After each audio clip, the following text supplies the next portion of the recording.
নামাজ পড়লে সওয়াব, না পড়লে গুনাহ, এই চিন্তা আমাদের সবার মাথায় আছে।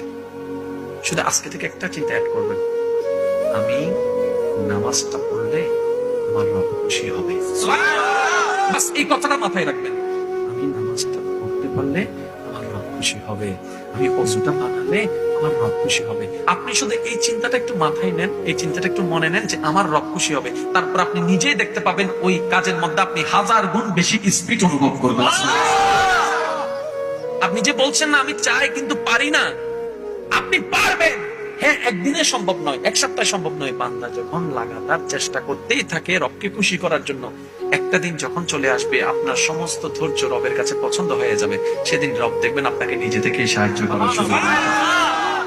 কিন্তু একদিনে হবে, একদিনে হবে, এক সপ্তাহে হবে, চেষ্টা করতে হবে। আজকে থেকে মাথায় কি বসায় রাখবেন, নামাজটা পড়লে আমার রব খুশি হবে।